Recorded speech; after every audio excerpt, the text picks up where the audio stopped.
Hey everyone, welcome back to another video. Once again, me not being consistent with style of content. Today I wanted to go over an article I just read by moderndrummer.com on my favorite drummer. His name is Joseph Arrington. He's working in projects like a lot like Birds.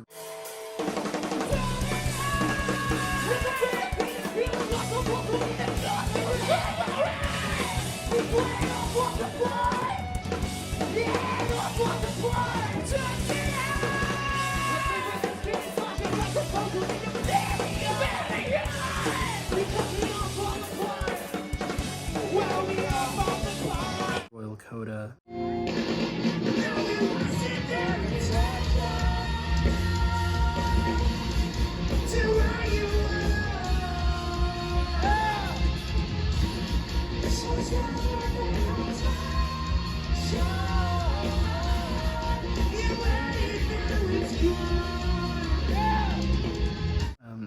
Var.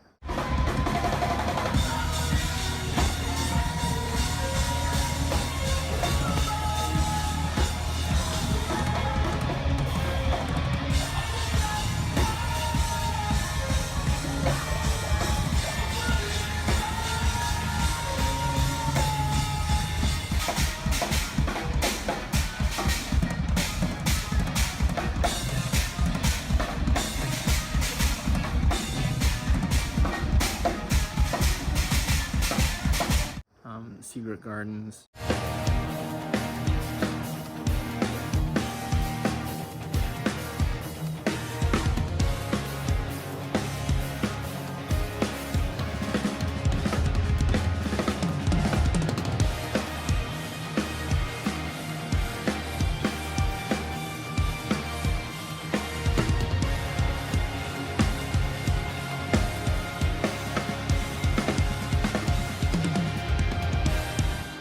Also Kurt Travis's solo project, and I think he tours with Gold Necklace as well.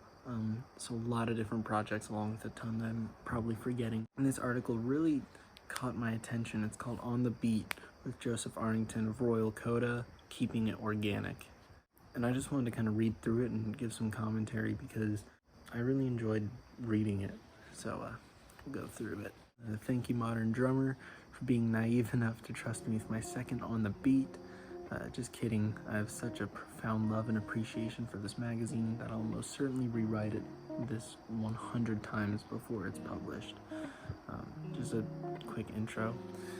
My name is Joseph Arrington, and I've spent the last few years writing, recording, and touring for Var, A Lot Like Birds, We Came as Romans, Love Mischief, and Amenity Affliction. So a lot of those I haven't heard of. I've heard of We Came as Romans, A Lot Like Birds is one of my favorite bands. Var I don't listen to too much. Love Mischief and Amenity Affliction I've never heard of. I spent my time off playing in a dark, dimly lit lounge with various outrageous jazz fusion jam groups across the greater Northern California stretch. So this dude, a little background, he is originally a jazz fusion drummer, which if you have not heard jazz fusion drummers, what are you doing? They are not human.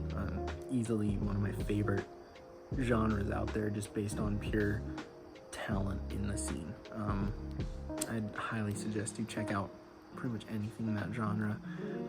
He plays a lot of post-hardcore stuff now and a bit of swancore and just a bit of more math-infused type stuff as well.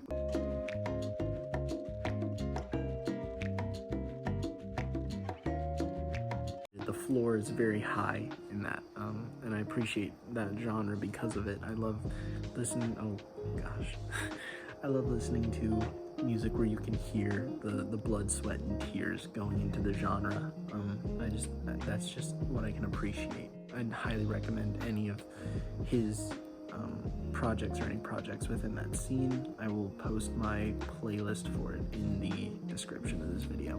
I recently debuted a weekend of first concerts with a new group called Royal Coda. So Royal Coda has been around for a little bit now. They just released a new album. What is it called?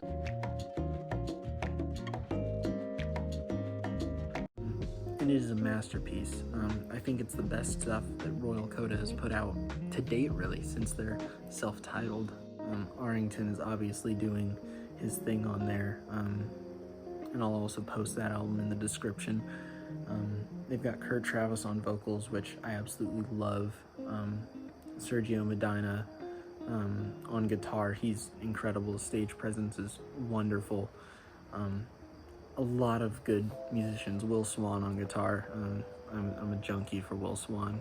My favorite band is Dance Gavin Dance, and a lot of his character is put into their music.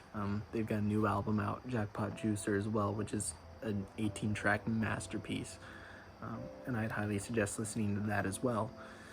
So, Royal Coda, he says, "We are unified by the simple fact that we are genuine players that share a common thirst.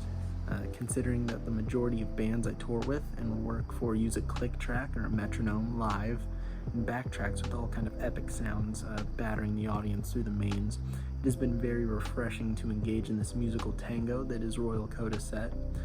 Without even knowing it, we have sort of embarked on something very refreshing and fun, though the philosophy behind it is nothing new at all."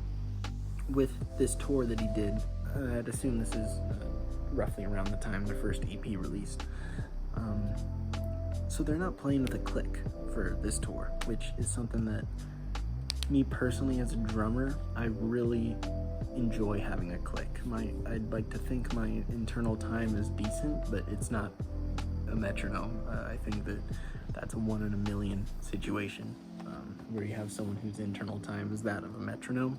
And he gets into it a bit later in this article, but it's just odd having a band as technical as Royal Coda is, playing without a click. It kind of evolved from their previous band a lot like Birds, where a lot of those members and Royal Coda were a part of that, and the spirit is really carried over in just the chaotic, almost schizophrenic levels of modulation in their music, and it's something, once again, I personally really enjoy.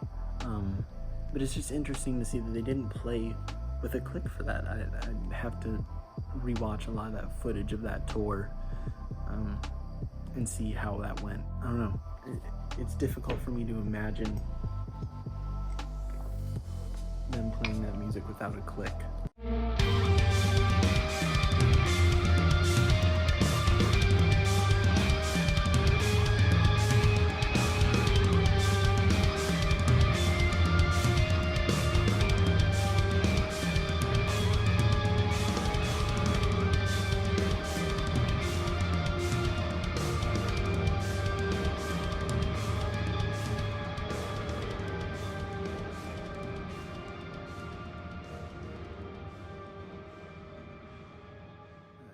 We decided not only to play the songs without a click, but to take a step further and elongate bridges and solos and play with intros and outros. We decided to have musical conversations within the loose confines of the already existing song structures and just have fun with the music. And I love that, just have fun with the music. That's really the point of music. I mean, aside from, making money, posting and whatnot, but the core idea of music since it began in prehistory really is just to have fun and to express what's inside and take it out. That's the point of art as a whole, whether it's visual art, writing art, or music. And I love that he points that out here, and that can be done with a click or without it. Recently, I was playing guitar for my church. We were having impromptu baptisms, I guess, and it was incredible just to see that happen, but also it was incredible to experience kind of just what he's saying here, the musical conversations, just the loose confines of an already existing song structure. That's something that I got to experience that day, which isn't too common in church music, but it was really fun to just kind of on the spot get notes or communicate with your band members like, hey, let's run the bridge again, or let's run this reprise again, and just play to the vibe. And that was something where you got to have a good connection with the people that you're playing with to be able to do that. I appreciate that he points that out in this, because that really is, in the end, the the big thing, the big uniter with music and art as a whole, is to just have fun and enjoy it. This led to so many moody and dynamic moments, happy accidents, and chance conversations between our instruments and us. Once again, any instrumentalist knows that it's kind of an extension of your body, and you're kind of not only conversing with it, but not only conversing with your instrument to your audience, but also conversing with your instrument between you and the instrument. That while you're playing, that is your way to express yourself. At least that's how I personally view it, and I think that's how Arrington is viewing it in this, is your instrument is your conduit to communicate your feelings to people. And not having a click and being able to go off the deep end and, extend bridges and add another chorus and just add to what the vibe is really the point of being able to have that conversation, is to continue it in a novel way. Happy accidents like playing an accidental that fit, or just kind of riffing. I remember once again that weekend I was playing at the church. You have set chords and whatnot, and you rehearse these parts and you replay them, but there were some parts where it was just the vibe to throw in a little embellishment there and kind of fit the vibe of it and just have fun with it and converse with people that you're experiencing the joy of not only performing music, but just in general the joy of having that conversation. Sure, the tempos deviated a little. I'm only human, he says, but it did bring with it a certain looseness to the whole thing. Tempo obviously deviated. I mean, whenever you don't play with a click or a backing track, that's to be expected. But as the drummer, Arrington has the luxury of kind of being that bass line of the tempo, and it's difficult to imagine with the style of his playing being polyrhythms and just absolutely insane feats of technicality, I guess.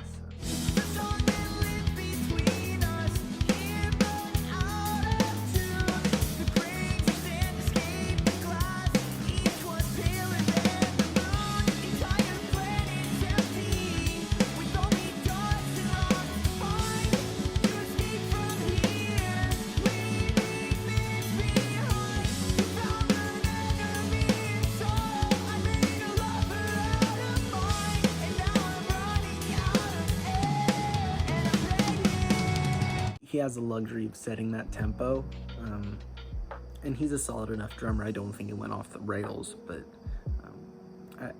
I also love that idea. I know some of my favorite live performances to watch are those of bands in their early days where they aren't exactly focused on sticking with the click and performing a carbon copy performance. Obviously there's value to that, but just in general, having fun, running around the stage, crowd surfing occasionally. Kind of just jamming, like just a jam session with an audience. When you trust everyone to keep it solid when it really counts, it just works. It's almost like we threw in a strange mixture of weather report-like textures and fish-style elements to a band that, on record, has fairly straightforward structures from the perspective of the listener. Like you said, when you trust everyone to keep it solid, it just works. Having, once again, that good group of musicians around you that you can trust to keep things held down, I cannot express the value of trusting and having comfort in those that you're performing with, because it just works. You just can communicate on a deeper level. You can predict and understand what they're going to do while at the same time hearing something completely novel. This will only work if the players have good chemistry and agree on all the improvisational elements of the set, which we did. Yep, just what I was saying before. Good chemistry is also very important. The feedback and mood from the shows were very special and unlike anything we have received from like-minded audiences before. And then it shows a epic picture of Joseph, Kurt Travis, and Sergio. It's a cool picture. I'll throw it on the screen. This would have been hard to achieve if any of us had a metronome barking at us through our in-ear monitors, or we were confined to the songs verbatim to the record, which certainly wouldn't have been a bad thing, but wouldn't have allowed us to explore the nuances that made things so fresh and exciting. that is a benefit of not playing to a click. Just kind of having that flow and that freedom. It's kind of like those lines on the road, right? It's to keep things from getting out of hand. But like you see NASCAR races and street races where they aren't really following those, and it's a lot more dangerous, but it makes for a much better show than just, regular driving down the road. I think it's a very similar situation where you don't have those guardrails, but if you can trust the driver enough, it makes for a much more exciting ride. It must be understood that I'm not in any way saying that playing to backtrack and or click is the wrong thing to do. It makes sense in so many situations, and I appreciate its necessity, but I do love to balance that out by gravitating to my roots. Yep, exactly. It's not a bad thing. It's never a bad thing. I remember the first ever time I played to a click, I think I was in 1st grade, and my brother was in 3rd grade. He was playing guitar, and I had never played to a click before, and I couldn't latch onto it. I couldn't connect to it, and I just kept speeding up, and my poor brother, man. That was definitely a day. Clicks are important to keep things on the rails. Was my computer about to die? Oh yeah. It's important to have that guardrail. Growing up in a jazz jam setting, I yearn for that musical rush where you take the audience with you and you dive headfirst into the unknown. I urge people to always ditch the laser precision and enjoy some looseness once in a while. Why not? If you're having a blast on stage, your audience will feel and reciprocate that energy. Absolutely. If you're on stage and you've got good energy, you've got hype, sorry to keep going back to that church performance, but it has good parallels. I was jamming out, jumping around. I made the mistake of playing my Les Paul. For about an hour straight, we were just jamming, and it's a heavy guitar, but when you're in the zone and you're just able to enjoy and experience freedom like that, it'll reciprocate with your audience. They are on your side when you're performing. They want to see you succeed, and they want to match your energy. I was playing a smaller gig at a coffee house, and it was much more, low, and it was chill. I was playing guitar and I was singing, and the audience matched that. And you also have to match your audience to an extent. It wouldn't have been right in that situation at the coffee house to be jumping around and, opening up a pit and whatnot, because that's just not the vibe of the gig. So it's very important to match your audience, but also the audience will match you to an extent. He says, if you're having a blast on stage, your audience will feel and reciprocate that energy. Trust your internal time and your vocabulary. Sometimes it's nice to blend your roots with the new stuff, and it lit a new and very important fire in my soul for the future of what Royal Coat can become. Yeah, it's important to mix the flavors that you have with your playing. My computer's absolutely going to die. It's all right. Yeah, it's really important to match your internal timing and your internal feel with what's on the track and what your fellow musicians are giving you to work with. So he gets into gear here. I won't get into the specifics too much. He plays Gretsch. Gretsch is cool, plays Remo, Heads, plays Zildjian. Yeah. So, yeah, that article really interested me. Mostly because it was a very technical and timing-based drummer speaking about letting go and enjoying the freedom of music. It just interested me. That I wouldn't have expected that from his style of musician. Like I said before, he came from a kind of jazz jam scene, fusion jazz, which is a very technically involved genre, and phased it more into heavier stuff, more math-based stuff.